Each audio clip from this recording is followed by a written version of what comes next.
नमस्कार दोस्तों, आज बहुत सारे क्वेश्चंस हैं जिसको हम लोग डिस्कस करने वाले हैं। इंपॉर्टेंट क्वेश्चन से पूछे गए प्रश्न हैं और इसी तरीके के प्रश्न परीक्षाओं में पूछे जाते हैं। तो मैपिंग के थ्रू भी चीज़ों को देखेंगे, समझेंगे, जो कन्फ्यूजन है उस चीज़ को कंप्लीट करेंगे। वीडियो अच्छा लगेगा तो लाइक कीजिएगा, नहीं अच्छा लगे डिसलाइक कीजिएगा। कुछ पूछना है, कन्फ्यूजन है तो कमेंट बॉक्स में पूछिएगा, मैं सभी का जवाब देता हूँ। कंटेंट अगर अपडेटेड चाहिए तो चैनल को सब्सक्राइब जरूर कीजिएगा, क्योंकि यहाँ पर अपडेटेड कंटेंट मिलेगा जो परीक्षा में पूछा जाता है। बहुत कम समय में बहुत अच्छे कंटेंट आपको मिल जाएंगे। बिना किसी देरी के चलिए, पहला प्रश्न है, मिजोरम के निकटवर्ती प्रतिवेशी 3 राज्य हैं, उस चीज़ के बारे में हम बात कर रहे हैं कि कौन से 3 राज्य हैं जो उसके आसपास में है, पड़ोसी राज्य हैं जो उससे जुड़ा हुआ है। तो देखिए, असम जो है जुड़ा हुआ है, बिहार जो है आप देखोगे बहुत दूर है, ठीक है। तो बिहार तो आप देखोगे समतल मैदान में पड़ता है, ये नॉर्थ, कहीं ना कहीं नॉर्थ इंडिया में पड़ता है, ठीक है। तो ये तो होगा नहीं, मैं दिखा देता हूँ आपको मैप से। ये आपके सेवन सिस्टर, जहां पर भी सेवन सिस्टर आएगा आपको देखने को मिलेगा, ये आपको अलग से दिखेंगे, ठीक है। तो अरुणाचल प्रदेश सबसे यहाँ पर आपको देखने को मिलेगा ऊपर।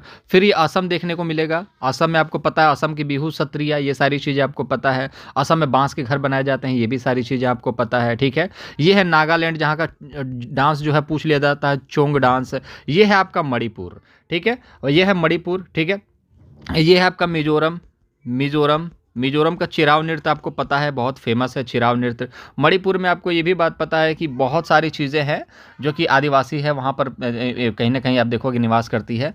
सवाल ये बनता है मणिपुर से। मणिपुर पूछा है, क्या पूछा है, एक सेकेंड देख लेते हैं क्या पूछा है। यहाँ पर पूछा मिजोरम, ठीक है। तो मिजोरम, यहाँ पर है मिजोरम। अब ये किससे सटा हुआ है तो देखोगे तो त्रिपुरा से सटा हुआ है, फिर ऊपर देखोगे आसाम से सटा हुआ है, फिर देखोगे यहाँ पर मणिपुर से सटा हुआ है। 3 ऑप्शन यहाँ पर दिखने चाहिए। बाकी ऑप्शन देखने से पहले मैं बता दूं मेघालय के बारे में। यहाँ पर आपको गारो खासी जनतक पहाड़ियाँ हैं, यहाँ पर ही आपको मासिन राम, जहाँ पर सबसे ज़्यादा दुनिया में वर्षा होती है।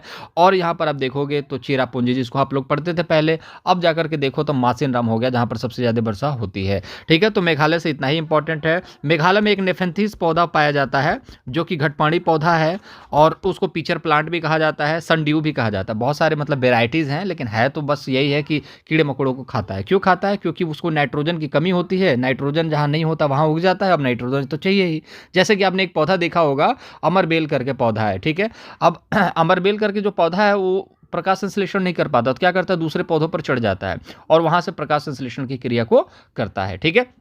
उसके भोजन जो होते हैं उसके भोजन को खाता है। तो कुछ इंपॉर्टेंट टर्म्स थे, तो यहाँ पर देखिए त्रिपुरा, असम और मणिपुर, ये तीनों जो हैं इसके साथ जुड़े हुए हैं। देख लीजिए कहाँ पर है। यहाँ पर बिहार तो होगा नहीं, पश्चिम बंगाल भी नहीं होगा क्योंकि सेवन सिस्टर में है नहीं। सेवन सिस्टर में त्रिपुरा, असम, मणिपुर, ये तीनों सेवन सिस्टर्स में है। तो याद रखिएगा यहाँ पर राइट आंसर हो जाएगा। तो असम, त्रिपुरा, मणिपुर, नागालैंड, अरुणाचल प्रदेश, अब ये मिजोरम, मेघालय, ये सारी चीज़ें इंपॉर्टेंट है। अब देखिए दूसरा एक चीज़ और डिस्कस कर लेते हैं दोस्त। यहाँ पर बार बार पूछा जाता है कि ये है बे ऑफ बंगाल, ठीक है। बे ऑफ बंगाल में कौन कौन सा है? ये तमिलनाडु है, आंध्र प्रदेश है, फिर ऊपर देखोगे उड़ीसा है, उसके बाद पश्चिम बंगाल है। तो ये बे ऑफ बंगाल से सटे हुए राज्य हैं। इधर अगर बात करेंगे तो देखो केरल है, कर्नाटक है, फिर यहाँ पर छोटा सा गोवा है, और ये महाराष्ट्र है, फिर गुजरात है। ये है अरेबियन सी, तो यहाँ पर देखिएगा अरेबियन सी। तो याद रखिएगा इधर क्या है, केरल है, कर्नाटक है, ठीक है। के इधर है, के यहाँ पर है, और गोवा वाला यहाँ पर, महाराष्ट्र यहाँ पर है, ठीक है। तो इस चीज़ को याद रखिएगा, जैसे कि गोवा और गुजरात याद रख लेंगे, इधर ही गुजरात है, गोवा, और के से कर्नाटक, के से केरल, इस तरीके से याद कर लेंगे, अरेबियन सी में है, ठीक है। और जहाँ गोवा है वहाँ महाराष्ट्र है, ये भी बात आपको पता है। बाकी आप देखोगे तो तमिलनाडु है, आंध्र प्रदेश है, ठीक है, और यहाँ पर उड़ीसा है, ठीक है। तो इस चीज़ को याद रखिएगा, ऊपर से उधर पश्चिम बंगाल है, ठीक है। चलिए आगे अब देखते हैं कुछ क्वेश्चंस और। चलिए, बच्चे बता रहे हैं बाघ से भी प्रश्न बना है, तो बाघ से भी प्रश्न देख लेते हैं। बाघ में क्या निम्नलिखित में से क्या, कौन सा कथन जो है वो गलत है इस चीज़ के बारे में? तो इसके शरीर पर पीली और काली धारियां होती हैं, ये बिल्कुल सही बात है। अपनी मूछों की सहायता से अपने शिकार का पता लगा लेता, बिल्कुल फैक्ट है। इसकी मूछें इतनी खतरनाक है ना, जैसे कि मूछें अगर हिलेंगी तो वो पता लगा लेगा कि कहाँ पर क्या हलचल हो रही है। जमीन पर चलने वाले एक चूहे को भी देख, हलचल को देख करके उस भांप लेता है कि जमीन पर कोई चूहा चल रहा है। सोचिए उसकी मूछें कितनी, मतलब एंटीना से भी खतरनाक उसकी कहीं ना कहीं नेटवर्किंग है। इस चीज़ को याद रखिएगा, तो ये भी इंपॉर्टेंट है। और ये मूत्रों के सहारे, मतलब कि कोई जैसे कुत्ते होते हैं गलियों में, आप देखोगे कोई गाड़ी लेकर के जाता है तो भौंकने लगते हैं। क्यों भौंकने लगते हैं? क्योंकि उन्होंने जब गाड़ी खड़ी करी होगी तो कोई कुत्ता जा करके मूत्र किया होगा।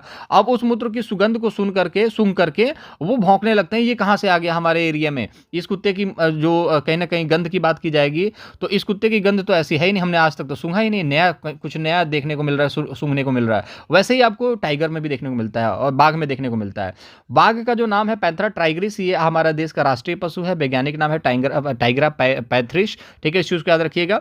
इससे सवाल बनते हैं। अंधेरे में ये जो है ना हमसे 3 गुना ज़्यादा देख लेते हैं, लेकिन यहाँ पर 4 गुना लिखा है तो ये गलत है, गलत से गलत सही हो जाएगा, ठीक है। और ये 5 किलोमीटर तक सुनी जा सकती है, नहीं, ये 3 किलोमीटर तक सुनी जा सकती है, इस चीज़ को याद रखिएगा। शेर जब दहाड़ता है, चाहे आप देखोगे बाघ दहाड़ता है तो 3 किलोमीटर तक सुनी जा सकती है, 5 किलोमीटर तक नहीं सुनी जा सकती है। तो कौन सा गलत है? तो ऑप्शन नंबर सी और डी गलत है, तो आंसर नंबर सी और डी गलत है, तो इसी को हम लोग यहाँ पर क्या करेंगे, सही करेंगे। चलिए बच्चे बोल रहे हैं शेर से भी सवाल बना था, तो शेर से थोड़ा सा देख लेते हैं। शेर के बारे में हमने देख ही लिया। बाघिन के बारे में याद रखिएगा, बाघ के बारे में याद रखिएगा कि बाघिन जो होती है वो शिकार करती है, शेर में भी शेरनी शिकार करती है। बच्चों को शेरनी और बाघिन जो है शिकार करना सिखाते हैं, इस चीज़ को भी याद रखिएगा, ठीक है। शेर जो है जंगल का राजा होता है, ये तो सवाल कभी पूछेगा नहीं, लेकिन फिर भी आपको पता होना चाहिए जंगल का राजा शेर ही है, ठीक है। शेर घास नहीं खाता, ये तो सही बात है। बहुत से जंतु सेलुलोज का पाचन नहीं कर पाते, इसके बारे में आप क्या कह सकते हैं? देखिए इस तरीके का क्वेश्चन में लेकर के क्यों आया, क्योंकि अब इस तरीके के क्वेश्चंस पूछे जाते हैं और बच्चे यहाँ पर ही कंफ्यूज होते हैं, यार यहाँ पर ए बी सत्य है नहीं सत्य है, इस चीज़ को कैसे डील करा जाए। उसका इलाज है ना दोस्त, आप यहाँ पर हो तो इलाज तो मिलेगा ही, ऐसा तो है नहीं बिना इलाज के यहाँ से चले जाओगे। चैनल को सब्सक्राइब जरूर करना अगर इलाज मिले, क्योंकि गुरुदक्षिणा तो देनी चाहिए, आपको भी मिलेगी। जब आप सिलेक्शन लोगे तो आपको सरकार गुरुदक्षिणा देगी, ठीक है, हमारे लिए तो आप ही हो। चलो कोई दिक्कत नहीं, देखो इसको टैकल कैसे करना है। इन दोनों को पहले पढ़ो। शेर घास नहीं खाता, ये बात तो सत्य है। बहुत से जंतु सेलुलोज का पाचन नहीं कर पाते, इसके बारे में आप क्या कह सकते हैं, ठीक है। अब देखिए बहुत सारे जंतु जो हैं, मतलब कि बकरी जो है वो घास खाती है, तो घास के अंदर पता है क्या होता है, सेलुलोज होता है। और बहुत सारे ऐसे जानवर हैं जो घास नहीं खाते हैं। क्यों नहीं खाते? उनका शरीर का स्ट्रक्चर ही वैसा है, दांत इतने बड़े बड़े दे दिए गए हैं, घास को तो चर ही नहीं सकते। अब जब चरेंगे नहीं तो दूसरी बात है, अंदर उनके अंदर वो सिस्टम भी नहीं है। अगर गलती से वो चर भी लेते हैं तो उनके अंदर सेलुलोज नहीं पाया जाता है। तो कहने का मतलब है बहुत से जंतु के अंदर सेलुलोज नहीं पाया जाता है, मतलब सेलुलोज का पाचन नहीं कर पाते हैं, मतलब कि पचाने की शक्ति नहीं होती है, ठीक है। अब देखिए सेलुलोज को पचाने की शक्ति नहीं होती है, इसलिए यहां पर क्या लगाएंगे, सेकेंड वाले में। जब भी आपको इस तरीके का कुछ ऑप्शन दिखेगा तो यहां पर लिखेंगे इसलिए, ठीक है, इसलिए, ठीक है। और उसके बाद देखोगे बहुत से जंतु सेलुलोज का पाचन नहीं कर पाते हैं, इसलिए शेर घास नहीं खाता। बिल्कुल फैक्ट है, क्योंकि पाचन नहीं कर पाएगा इसलिए नहीं खाता। आंसर नंबर दोनों सही है, और दोनों जो है पहला दूसरे की व्याख्या कर रहा है, सही स्पष्टीकरण है। क्यों? क्योंकि इसलिए लगाने के बाद यहां पर देखने को मिल गया। अब देखो यहां पर बहुत से जंतु सेलुलोज का पाचन नहीं कर पाते, शेर जंगल का राजा होता है, राजा है, ठीक है, शेर जंगल का राजा है यहां लिखा होता, और बहुत से जंतु सेलुलोज का पाचन नहीं कर पाते, ठीक है, और शेर जंगल का राजा होता, दोनों सही होता। लेकिन सेलुलोज का पाचन नहीं कर पाने से जंगल का राजा हुआ है क्या? मतलब सेलुलोज का पाचन नहीं कर पाते इसलिए शेर जंगल का राजा है। इस हिसाब से तो बहुत सारे बाघ भी है जो सेलुलोज का पाचन नहीं कर पाते, क्या वो भी जंगल का राजा होगा? नहीं। तो सेलुलोज का पाचन नहीं कर पाते इसलिए शेर घास नहीं खाता, ये स्पष्टीकरण है। क्योंकि सेलुलोज का घास से कनेक्शन है, घास के अंदर सेलुलोज पाया जाता है। आप भी सेलुलोज को नहीं पचा सकते जो हार्ड लेवल के, जिसमें रिबोज पाए जाते हैं, ठीक है ना। तो याद रखिएगा इस चीज को, सेलुलोज जो होता है वो पचाया नहीं जा सकता शेर के द्वारा, इसलिए वो नहीं खाता, ठीक है। आंसर नंबर फर्स्ट सही होगा। चलिए कल के कुछ क्वेश्चन है उसको भी देख लेते हैं। देखिए बहुत सारे बच्चे ऐसे होते हैं जो आते हैं कमेंट सेक्शन में कहते हैं ये तो पूछा ही नहीं गया था। अरे भाई पूछा क्या गया था बता तो दो। तो बहुत सारे बच्चे ऐसे होते हैं जो बताते हैं, कुछ लेट बताते हैं कि सर ये क्वेश्चंस नहीं थे, कुछ क्वेश्चंस आपने नए डाले हुए हैं। तो मैं वही चीज़ आपको कहने की कोशिश कर रहा हूँ, जिस तरीके से बच्चों ने बताया कि इस टाइप के क्वेश्चन है, उन टाइप के क्वेश्चन को लेकर के आ रहा हूँ और उसका एक्सप्लेनेशन तो दे ही रहा हूँ ना। तो कुछ बच्चों ने कहा बावड़ी से रिलेटेड प्रश्न आया था, तो मैंने आज डिस्कस कर दिया, क्या दिक्कत है? आज के कुछ प्रश्न होंगे नए तो मैं कल डिस्कस कर दूंगा। आप बता तो दो क्वेश्चन कौन कौन से थे, ठीक है। तो जो बच्चे बताते हैं उन्हीं क्वेश्चंस को हम लोग डिस्कस करते हैं दोस्त। तो देखिए बावड़ी क्या है, एक सीढ़ियों का प्रकार है। जैसे आपने देखा होगा पहले जो है कुंड होता था, कुंड के नीचे तालाब होता था, तालाब के आसपास में डिजाइन बनी होती थी सीढ़ियों की, ठीक है। तो वो सीढ़ियों को ही कहा जाता है, उसके आसपास के क्षेत्र को कहा जाता है। तो सीढ़ियों का एक प्रकार बावड़ी को कहा जाता है, ठीक है। टेढ़ी मेढ़ी संरचना होगी उस चीज को कहा जाता है। बाकी ऑप्शन बच्चे तो नहीं बताते हैं, बस बताते हैं बावड़ी से आया था तो मैंने ऑप्शन खुद से डिजाइन करा है, ठीक है। चलिए इसके बारे में तो हम लोगों ने देख ही लिया कि नेफेंथिस घटपर्णी पौधे से एक सवाल बना था, मेढकों और कीड़ों यहाँ तक कि चूहों को भी फंसाकर खा जाते हैं। बताओ इतनी बड़ी बात है। देश में एक पौधा कहाँ पाया जाता है? तो मेघालय में पाया जाता है, ये आपको पता है, मैंने आपको बता दिया मेघालय, ठीक है। दूसरी चीज़ यहाँ पर आप देखोगे, असम में देखोगे तो असम से यही बांस के घर बनाए जाते हैं। कुछ बच्चे कंफ्यूज होते हैं घरों को लेकर के, देखो मैं थोड़ा सा कंफ्यूजन दूर करता हूँ आपका। असम में बांस के घरों को लेकर के बात की जाती है, तो जहाँ पर भी बांस के घर की बात करे जाएंगे असम, एक आता है हिमाचल प्रदेश और एक आता है लद्दाख। तो देखिए हिमाचल प्रदेश में क्या होता है ना, लकड़ी के और पत्थर के घर बनाए जाते हैं। जहां पर बांस आ जाए वो तो असम है, ठीक है। यहाँ का डांस की बात करें बिहू है और सत्रिया है, ठीक है, इससे ज़्यादा आपको जानने की ज़रूरत है नहीं फिलहाल के लिए। तो हिमाचल प्रदेश में अगर देखा जाए तो यहाँ पर लकड़ी के, बांस के नहीं बात की जा रही है, लकड़ी के और पत्थर के घर बनाए जाते हैं।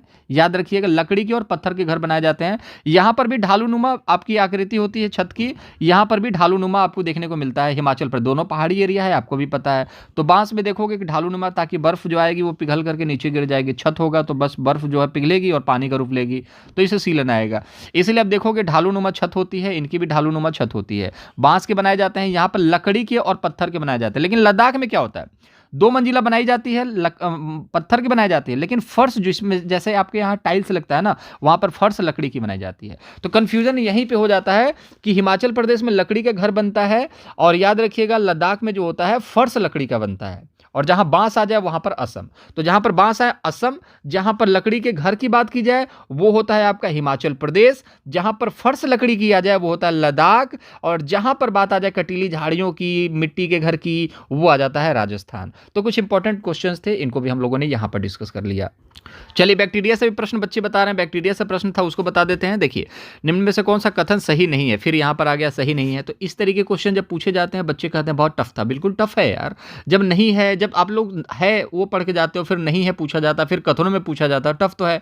इसकी तैयारी तो आपको करनी पड़ेगी ना, वही चीज़ हम लोग सिखाने की कोशिश कर रहे हैं। अब ऐसा तो है नहीं कि मैंने जो पढ़ा दिया वही क्वेश्चन आएगा, थोड़ा सा घुमा के तो पूछेगा ना। एक ही क्वेश्चन बार बार हर शिफ्ट में रिपीट तो कर नहीं सकता, लेकिन हम लोग बेस तो समझ जाते हैं ना कि किस तरीके के क्वेश्चन पूछे जाते हैं। तो यहाँ पर देखोगे शाकाहारी जीवों में मौजूद बैक्टीरिया जो है सेलुलोज को टूटने में मदद करता है। बिल्कुल फैक्ट वाली बात है। अगर मान के चलिए सेलुलोज जो है वो इंपॉर्टेंट, जैसे गाय जो है घास चरती है, तो घास के साथ साथ बैक्टीरिया भी होते हैं। जैसे बोलते हैं ना एक के साथ एक फ्री, तो जब घास को खाता है तो उसमें बैक्टीरिया भी होते हैं, और बैक्टीरिया को घास को जो कहीं ना कहीं देखा जाए तो सेलुलोज के टूटने में, क्योंकि घास के अंदर सेलुलोज है, उस सेलुलोज को तोड़ने में मदद करते हैं। इस चीज़ को याद रखेंगे, ठीक है। तो ये तो सही है। जीवाणुओं का उपयोग एंटीबायोटिक दवाओं के लिए किया जाता है, बिल्कुल सही बात है। बैक्टीरिया को बनाने के लिए किया जाता है। जैसे आप देखोगे वायरस, जैसे कोविड आया था, तो कोविड के जो वैक्सीनेशन होते हैं उसमें भी उसके यूज़ कहीं ना कहीं डाले जाते हैं। तो जो भी, जैसे लोहा लोहे को काटता है, तो एंटीबायोटिक बनाने के लिए इनका उपयोग किया जाता है बैक्टीरिया का। केक और ब्रेड बनाने में बैक्टीरिया का उपयोग होता है, गलत बात है। बैक्टीरिया हम खाते नहीं है केक के माध्यम से, एंटीबायोटिक के तौर पे खाते हैं, और एंटीबायोटिक ज़्यादा खाने से नुकसान होता है, आपको भी पता है। अब बैक्टीरिया को ब्रेड में डाल दिया जाएगा तब तो आप बहुत ज़्यादा नुकसान हो जाएगा। तो ब्रेड और केक में यीस्ट लगता है, ठीक है, यीस्ट याद रखिएगा, ये पूछा जाने वाला प्रश्न है। ब्रेड और केक में बनाने के लिए किस चीज़ का इस्तेमाल करते हैं, यीस्ट का इस्तेमाल करते हैं, ठीक है। और बाकी जब यही गलत है तो आंसर 4 देखने की जरूरत ही नहीं, आंसर मार लो। लेकिन फिर भी आप देखोगे कि जीवाणु कार्बनिक पदार्थों को तोड़ने में मदद करते हैं, बिल्कुल सही बात है, ये भी आपका राइट आंसर है। तो यहाँ पर देखोगे ये राइट ऑप्शन है, लेकिन यहाँ पर निगेटिव पूछा है, तो ये वाला आपका राइट आंसर होगा। ऑप्शन नंबर सी जो होगा वो आपका राइट आंसर होगा। यहाँ पर देखें, निम्नलिखित में से किसका नाम ज्यामितीय विकास के एक मॉडल से जुड़ा है जो बच्चों के ज्यामितीय तर्क के स्तरों का वर्णन करते हैं। यार बच्चा जानता है ज्यामितीय तर्क के बारे में, आपको भी पता होगा, तो बिल्कुल इस पर डिस्कस करने की जरूरत है नहीं, बट फिर भी आदत से मजबूर है, थोड़ा सा डिस्कशन होना चाहिए, ठीक है। जीन पियाजे जो है संज्ञानात्मक विकास के सिद्धांत के बारे में बात करते हैं, और इन्होंने 0 से 2 वर्ष की पहली अवस्था बताई, 2 से 7 वर्ष की दूसरी अवस्था बताई, 7 से 11 वर्ष की तीसरी अवस्था बताई, और 11 से 15 की चौथी अवस्था बताई। 0 से 2 वर्ष इंद्रियगामक अवस्था है, 2 से 7 वर्ष जो है पूर्व संक्रियात्मक, जिसको प्री ऑपरेशनल बोलते हैं, 7 से कंक्रीट, जिसको हम लोग यहाँ पर मूर्त अवस्था बोलते हैं, जिसमें चीजें दिखती हैं, मूर्त अवस्थाएं। अमूर्त जिसको बोलते हैं, जिसको हम फॉर्मल स्टेजेस बोलते हैं, जिसको हम लोग अमूर्त बोलते हैं, जो चीजें नहीं दिखती है, जैसे कि सोचना, कल्पना करना, रीजनिंग स्टेजेस, ये सारी चीजें, ठीक है। वैन हिले जो है ज्यामिति के बारे में बात करते हैं, इन्होंने लेवल 4 तक चीजें बताई हैं। सबसे पहले अगर चीजों की बात करें तो यहाँ पर इन्होंने बताया है विजुअलाइजेशन, जैसे कि एक समोसे को देख करके बता दे कि त्रिभुज जैसा दिख रहा है पापा, उसको बोलते हैं विजुअलाइजेशन, ठीक है। पहला स्टेज होता है लेवल 0, जिसको कहते हैं। फिर दूसरे स्टेज की बात करें तो यहाँ पर विश्लेषण की बात की जाती है। विश्लेषण में क्या होता है, वर्गीकरण कर दे चीजों का, जैसे स्क्वायर को रेक्टेंगल को अलग कर दे, विशेषता बता दे कि स्क्वायर में क्या होता है, चारों भुजाएं बराबर होती हैं।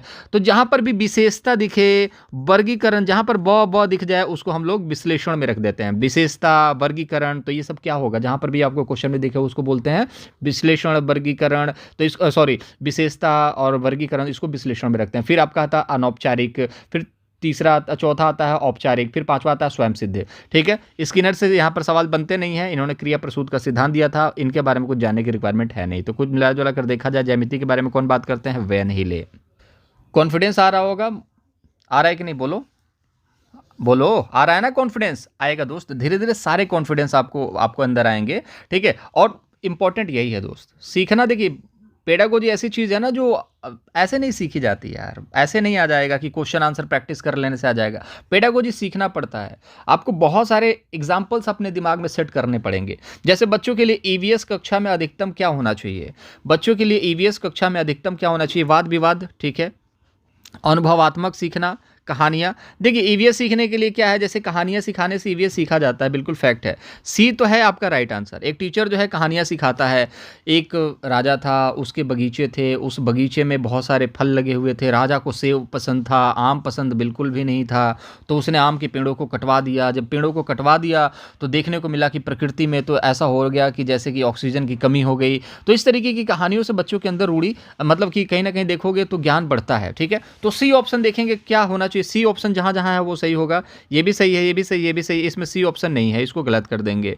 अब देखिए तथ्य और सूचनाएं, हम अगर तथ्य की बात करें, फैक्ट्स की बात करें कि वहां पर 200 पेड़ थे, 150 पेड़ों को राजा ने कटवा दिया, फिर 30 पेड़ों को, यहां बच्चे कंफ्यूज हो जाएंगे। ऐसे बच्चे ईवीएस नहीं सीखेंगे। तो तथ्य और सूचनाएं यहां पर गलत कर देना। तो जहां पर डी ऑप्शन दिखता है उसको गलत करो पहले, यहां पर डी ऑप्शन है इसको गलत करो, ठीक है। तो ए और बी तो डी तो गलत हो गए, ठीक है। अब ए बी सी है और बी और सी है। अब वाद विवाद का प्रावधान होना चाहिए। अनुभव तो ये तो आपको पता है कि फैक्ट है, बी तो ऑप्शन आएगा ही आएगा, किसी कीमत पर बी आएगा। अनुभव से सीखते हैं, जोड़ करके एक दूसरे को सीखते हैं बच्चे। वाद विवाद का प्रावधान की अगर हम बात करें तो बिल्कुल बच्चे जो है वाद विवाद का प्रावधान है। यहाँ पर बच्चे एक दूसरे से डिस्कस करके सीखते हैं, चर्चा करके सीखते हैं। मैंने आपको क्या बोला, ईवीएस का जो मेन थीम क्या है वो चर्चा है, ठीक है।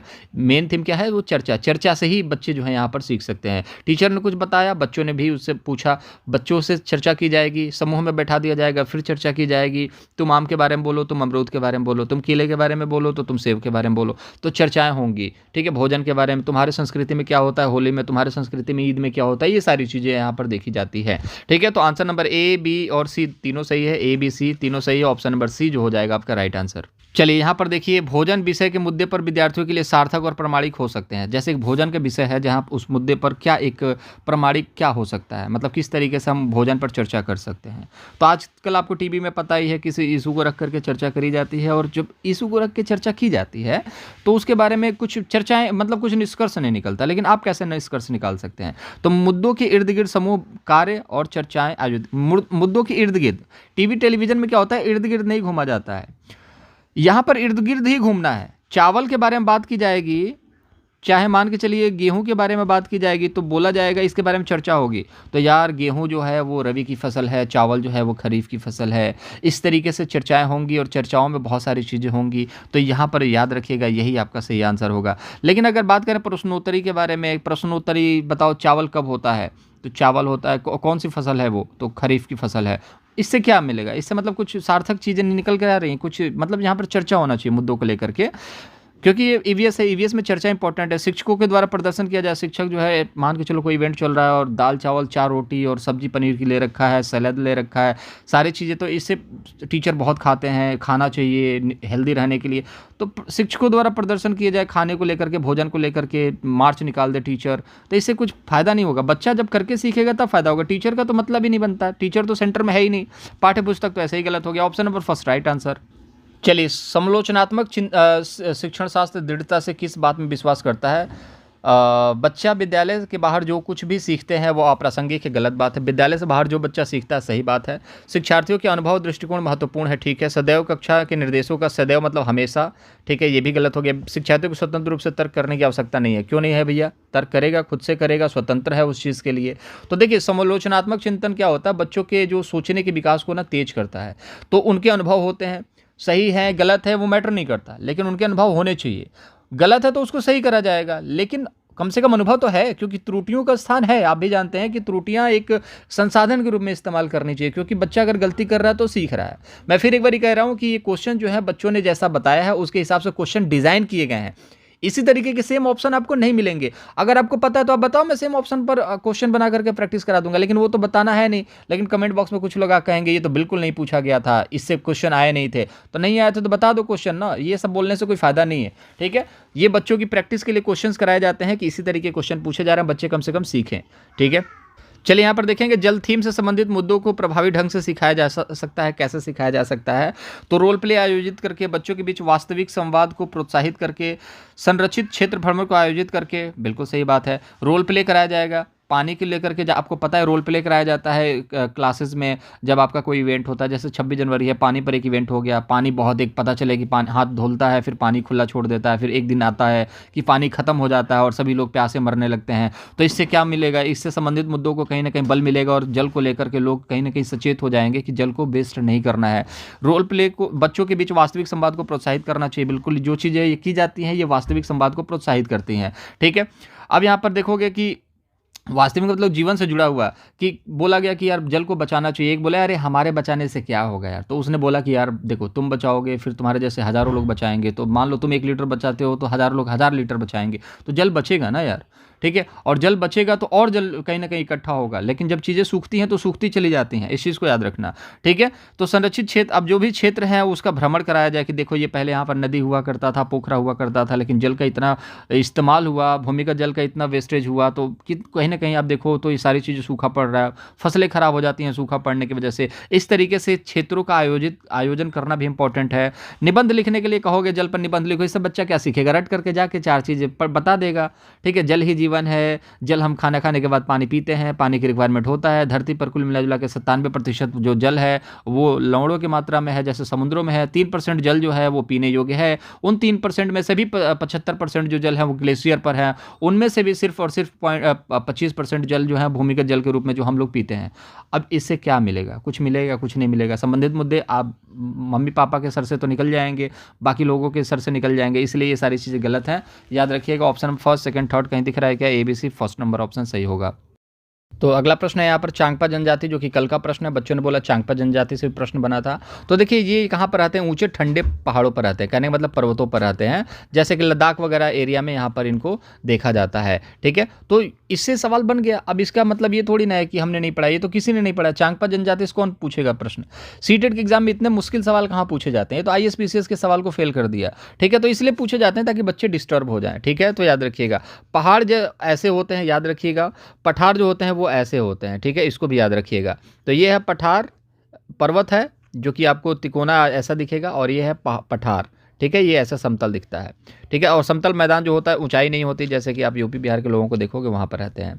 तो दूसरी बात, यहाँ पर चांगपा जनजाति कहाँ पर निवास करती है? लद्दाख जैसे एरिया में, लद्दाख से ऊपर आप देखोगे तो वहाँ पर निवास करती है। ठीक है, तो ये खानाबदोश होते हैं, ये अपना टेंट बना करके रहते हैं, इस चीज़ को याद रखिएगा। मैक्सिमम जनजातियां जो होती हैं टेंट बना करके ही रहते हैं। दूसरा क्वेश्चन देख लेते हैं यहाँ पर कि जानवरों को रखने के लिए, मैंने आपको बताया भी था कि लद्दाख में जानवरों को रखने के लिए किस घर को क्या कहते हैं। तो मैंने आपको बताया था जो लोग टेंट बना करके, जो कहीं ना कहीं देखो टेंट बना करके रहने वाले जो खानाबदोश हैं, जो जनजाति है लद्दाख में, उसको रेबो कहा जाता है। जो खुद रहते हैं, जब इंसान इसमें रहते हैं इसको रेबो कहा जाता है, लेकिन जब अपने जानवरों को रखते हैं उसको लेखा कहा जाता है। तो सवाल ये बना था अपने जानवरों को कहाँ रखते हैं। ठीक है, तो 2 चीज़ें होती हैं। एक तो मान के चलो कि एक होता है घर वहाँ पर, जिसमें 2 फ्लोर बनाया जाता है, जिसमें एक नीचे जो होता है वो गोडाउन होता है नीचे, जैसे कि आप बोल सकते हो उसको क्या बोलते हैं यार, नीचे एक कहीं ना कहीं कमरा होता है, एक ऊपर कमरा होता है। वो लोग ऊपर कमरे पे रहते हैं, और नीचे जो बेसमेंट होता है नीचे, ये यहाँ पर इंसान रहते हैं, और नीचे बेसमेंट रहता है। बेसमेंट में खिड़कियाँ नहीं होती, अपने जानवरों को यहाँ पर रखते हैं, और बहुत ज़्यादा ठंड पड़ने पर खुद भी आकर के बेसमेंट में रहने लगते हैं कि भाई जान बच जाए किसी तरीके से। तो ये तो घरों की बात हो गई। लेकिन कुछ खानाबदोश लोग होते हैं वो अपना टेंट लगा करके रहते हैं, उसको बोलते हैं रेबो, लेकिन अपने जानवरों को कहाँ रखते हैं? वो अपना एक टेंट बना करके रखते हैं, उसको लेखा बोला जाता है। तो ये सवाल कल बना था। ठीक है, अब बच्चों ने बाद में बताया, तो इसको क्वेश्चन को हम लोग आज डिस्कस कर रहे हैं। ठीक है, यहाँ पर आप देखोगे कि एक रेनू अपनी कक्षा 5 में अंग्रेजी में कहानी सुनाते हो, विद्यार्थियों को अपनी भाषा में कहानी सुनाने के लिए कहती है, बारी बारी से 5 के समूह में कहानी सुनने के लिए कहती है, कक्षा में किस युक्ति का अनुसरण कर रही है? ट्रांसलैंग्वेजिंग, ट्रांसलेशन की बात करेंगे, यहाँ पर अनुवाद की बात की जा रही है। तो जैसे मान लो हिंदी में मैंने इंग्लिश में कोई चीज़ सुना दी, और हर बच्चे को तो समझ में नहीं आया इंग्लिश में, लेकिन कुछ बच्चे जो है इंग्लिश में समझ चुके हैं। अब उनसे बोला जाएगा कि इसका तुम हिंदी में अनुवाद करके बताओ, तुम अपनी मातृभाषा में अनुवाद करके बताओ। तो एक ही थीम को मान के चलो, जल पर बात हो रही है, जल पर मैडम ने कहानी सुना दी, अब जल पर अब हिंदी में भी सीख लोगे, मातृभाषा में भी, तो जो भी थीम था ना वो क्लियर हो जाएगा, जो भी आपके डाउट्स थे वो क्लियर हो जाएंगे, क्योंकि किसी चीज़ को 4 बार 5 बार देखने से आपके डाउट क्लियर होंगे। तो ये जो इस्तेमाल किया जाता है अनुवाद विधि, जिसको ट्रांसलैंग्वेजिंग कहते हैं, ये बहुत इंपॉर्टेंट है, इसको याद रखिएगा। चलिए अगला प्रश्न है कि एनसीएफ 2005 से, देखिए एनसीएफ एनईपी से सवाल बनते हैं, अनुसार बहुभाषिक कक्षा में अध्यापन करते समय अध्यापक को कौन सा सिद्धांत ध्यान में रखना चाहिए। तो देखिए अब यहाँ पर बच्चे क्या करेंगे कि बच्चों की भाषा निपुणता अधिक से अधिक अवसर देने में समृद्ध होती है। तो देखिए भाषा की निपुणता इंपॉर्टेंट नहीं है, भाषा की लर्निंग इंपॉर्टेंट है। कक्षा में भाषिक विविधता किसी भी भाषा के अध्ययन में अवरोध पैदा करता है, बिल्कुल नहीं। भाषिक विविधता मतलब आपको हिंदी इंग्लिश और आपकी मातृभाषा आती है तो गलत बात है क्या? बिल्कुल नहीं है। बच्चे को ड्रिल अभ्यास तो गलत हो गया। बच्चों की संस्कृति और सामाजिक अस्मिता से बनती है। बच्चों की जो भाषा है ना वो उनके घर से बनती है। मातृभाषा सीखता है क्यों? क्योंकि उसके घर में सिखाया जाता है। हिंदी सीखता है क्यों? उसके घर में सिखाया। इंग्लिश क्यों? उसके घर में। तो याद रखिएगा उसकी सामाजिक चीज़ें हैं, सामाजिक अस्मिता है, वहीं से आप बच्चे जो है सीखते हैं। तो याद रखिएगा ये वाला राइट आंसर होगा। अस्मिता मतलब क्या होता है? समाज की इज्जत की बात की जाएगी। सामाजिक अस्मिता समाज की इज्जत, सांस्कृतिक संस्कृति की इज्जत की बात की जाएगी। तो जो वहाँ पर सीखते हैं, जो उनका कल्चर है, जो उनका बेस है, वहीं से बच्चे जो है सीखते हैं भाषा को। तो ये इंपॉर्टेंट है, एनसीएफ यही कहता है, इन्हीं को महत्व देना इंपॉर्टेंट है। तो कुछ इंपॉर्टेंट क्वेश्चन थे जिसको हम लोगों ने देख लिया। एक क्वेश्चन और देख लेते हैं कि द्वितीय भाषा के रूप में अंग्रेजी सीख रही है, शब्द संपदा वर्तनी सिखाने के लिए कौन सा सबसे प्रभावशाली उपकरण है? क्लास 3 की बात की जा रही है। तो देखिए किसी बच्चे को जब सिखाओगे तो किस माध्यम से सिखाओगे? क्लास 3 का बच्चा जो होगा 6 7 साल 8 साल का होगा, 8 साल का ऑलमोस्ट मिलेगा। क्लास 3 का बच्चा 8 साल से 9 साल का होता है। निपुण भारत भी यही कहता है कि 3 से लेकर के 9 साल तक के बच्चों को यहाँ पर लिखना, समझना और गणित की बात नॉलेज उसको होनी चाहिए। ठीक है, तो याद रखिएगा यहाँ पर चित्र शब्दकोश का इस्तेमाल करना पड़ेगा। निपुण भारत से भी सवाल बनते हैं, इंपॉर्टेंट क्वेश्चंस बनते हैं। बहुत लंबी वीडियो हो चुकी है क्योंकि आज डिस्कशन के लिए बहुत ज़्यादा हम लोगों ने वक्त ले लिया, क्योंकि क्वेश्चन से कुछ ऐसे थे, डिस्कशन तो करना था ही दोस्त। ठीक है, तो कोई दिक्कत वाली बात नहीं। बहुत सारे क्वेश्चन ऐसे हैं जो हम लोग अब डिस्कस करेंगे शाम के टाइम पर। अगर आपका रिस्पॉन्स अच्छा रहा तो शाम को भी मैं वीडियो डालूंगा और उसको हम लोग डिस्कस करेंगे। तो शेयर कीजिएगा दोस्तों के साथ, और जितने हो सके अपने घर में जितने नंबर हैं उनसे सब्सक्राइब चैनल को जरूर कर लीजिएगा। इससे हेल्प मिलेगी ताकि मैं आगे तक और चीज़ों को कर सकूं। इससे क्या होगा ना, जैसे कि मान के चलिए कि बहुत सारी चीज़ें ऐसी होती हैं जो हमें भी मोटिवेट करती हैं। ठीक है, तो चैनल को सब्सक्राइब कीजिएगा, वीडियो को लाइक कीजिएगा, और कुछ पूछना है पूछिए, मैं सभी के जवाब देता हूं।